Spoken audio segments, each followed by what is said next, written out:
Hello everybody, this is Tim here again, having another movie review. This time I thought I'd do a review for the movie BloodShot starring Vin Diesel. Now just to start off, I don't really know anything about the comic book BloodShot except for he has like a little bit of hair and he's like real super pale white, which Vin Diesel only appears like super white by the end of the movie.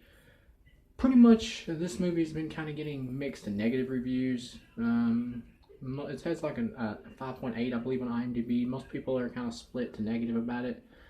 Personally, I found the film to be alright. I liked it. It's a 2.5 out of 4. It's not a good movie, but it's an alright movie. This is a perfectly average, alright action flick, in my opinion. Vin Diesel, he's here as an action star. He does what he needs to do. He is fun and he's enjoyable here. If you like Vin Diesel, you'll like him here. If you don't like Vin Diesel, this ain't gonna change your mind. If you're someone who's a fan of action and action stars, most action stars can't really act. They're just really cool, like screen presence. Vin Diesel, for me, is the same thing as that. I enjoy seeing him here, and he does a good job. Pretty much he's this military guy who his wife is killed, and it's a pretty hilarious scene where the villain is like dancing to like "Psycho Killer." That's that old like classic song whose artist I forget, but it's a really fun scene. I kind of wish that guy actually would have been one of the bad guys because he was pretty fun in that scene. But later on you find out that Guy Pearce, the guy who's like brought Vin Diesel's character back from the dead, who's been killed by this terrorist, supposedly that he's been like brainwashing him and putting fake memories in his head to get him to like go after different people who have either crossed him or so they wouldn't come up with the same technology he has, where he's put like nanobots in Vin Diesel's body. I don't think you ever find out how Vin Diesel actually did die in the movie, and that was kind of a mistake, and I really wanted to know how he did die. You never really find out from what I remember, and that kind of pissed me off.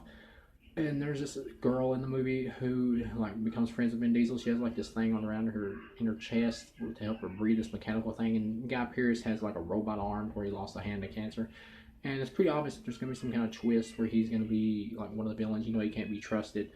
And he does get a little hammy towards the end, but for the most part, Guy Pearce is a good standard villain. The villains here are really base level. There's not really a lot of explanation for why they are really doing what they're doing. It's I mean, you get some of it, but it's really base. They don't really delve into the technology enough about how it's made that all the villains have. Like this one dude has like a robot thing that hooks into his spine. It gives him like multiple arms like Dr. Octopus that Vin Diesel has to fight. And every time Vin Diesel is shot or whatever, his nanobots will like refix his face.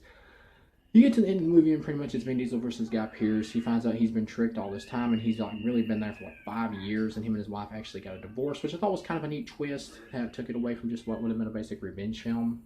That was kind of a neat twist. And you get to the end and Vin Diesel's like taking everybody out. He gets in the fight with Guy Pearce, and Guy Pearce is like blowing him up with grenades.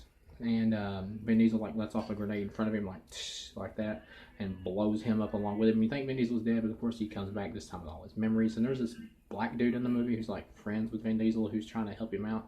He's kind of the comedy relief, but he wasn't really funny. His character was kind of eh. All in all, it's an average film. Do you need to go to theaters to watch it? No.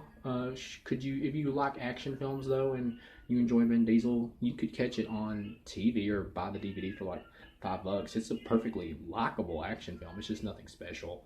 So thank you guys for watching, and I'll see you again.